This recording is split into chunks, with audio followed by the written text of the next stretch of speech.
Assalamualaikum warahmatullahi wabarakatuh.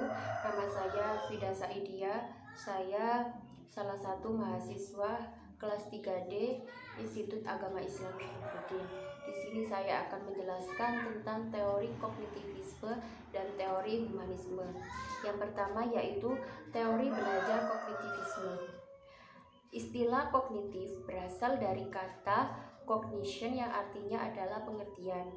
Mengerti. Pengertian yang luasnya kognisi adalah perolehan penataan dan penggunaan pengetahuan dalam perkembangan selanjutnya. Istilah kognitif ini menjadi populer sebagai salah satu wilayah psikologi manusia atau satu konsep umum yang mencakup semua bentuk pengenalan yang meliputi setiap perilaku mental yang berhubungan dengan masalah. Pemahaman, memperhatikan, memberikan, menyangka, pertimbangan, pengolahan, informasi, pemecahan masalah, pertimbangan, membayangkan, memperkirakan, berpikir, dan keyakinan. Di sini ada beberapa tokoh yang mengemukakan bahwa pengertian kognitif menurut Jean Piaget, teori disebut kognitif developmental.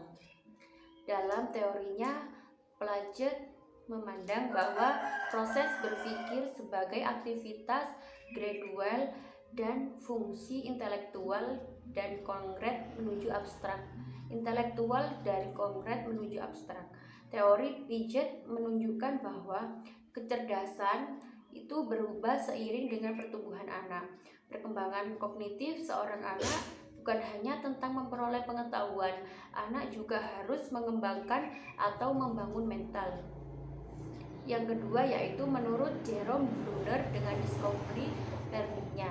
Bruner menekankan bahwa proses belajar akan berjalan dengan baik dan kreatif jika guru memberikan kesempatan kepada siswa untuk menemukan suatu konsep, teori, aturan, atau pemahaman melalui contoh-contoh yang ia jumpai dalam kehidupan. Bruner meyakini bahwa pembelajaran tersebut bisa muncul dalam 3 cara atau bentuk, yaitu enaktif, ignik, dan simbolik. Pembelajaran enaktif mengandung sebuah kesamaan dengan kecerdasan indrawi dalam teori Piaget. Selanjutnya yaitu contoh-contoh dari teori belajar kognitivisme. Yang pertama, contoh kognitif.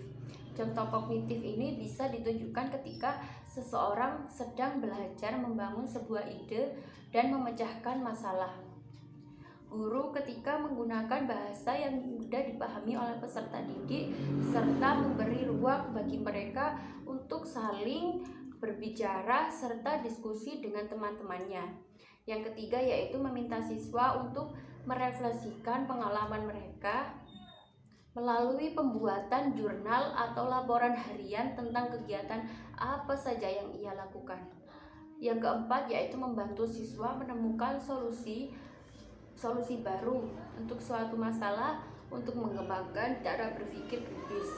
Yang selanjutnya yaitu teori belajar humanisme. Teori belajar humanisme ini adalah salah satu teori pembelajaran yang dilandaskan pada psikologi manusia. Teori ini memfokuskan pada pengembangan diri individu dengan cara yang sesuai potensi diri, mengamati dan menilai diri dari kacamata si pelaku. Teori ini mendorong seseorang untuk mengembangkan bakat dan potensinya hingga mampu mengenali dirinya sendiri. Berikut beberapa ahli. Yang pertama yaitu menurut tokoh Abraham Maslow. Menurut Abraham Maslow, hal terpenting dalam pembelajaran adalah proses untuk mengenali diri sendiri dengan baik. Bagaimana kita menjadi diri sendiri di dalam prosesnya dan menemukan potensi diri yang bisa dikembangkan. Yang kedua menurut Arthur Combe. Menurut seorang pendidik dan psikologi asal Ohio, Arthur Combe, pembelajaran merupakan suatu kegiatan yang dapat dilakukan di mana saja dan dapat menghasilkan sesuatu bagi diri seseorang. Seorang pendidik tidak boleh memaksa seseorang untuk mempelajari sesuatu yang tidak disukainya. Yang ketiga, menurut Carl Rogers. Sedangkan menurut Carl Rogers, pembelajaran merupakan proses untuk saling memahami antara guru dan murid, hingga guru tahu apa yang dibutuhkan oleh muridnya tanpa ada paksaan ataupun ketidakpemahaman antara keduanya, sehingga bisa dijadikan pembelajaran sebagai pengalaman seseorang dalam prosesnya. Berikut yaitu contoh-contoh teori humanisme. Yang pertama, membantu siswa untuk menetapkan tujuan pembelajaran di awal tahun. Kemudian, menyusun rencana bagi siswa agar mencapai tujuan mereka.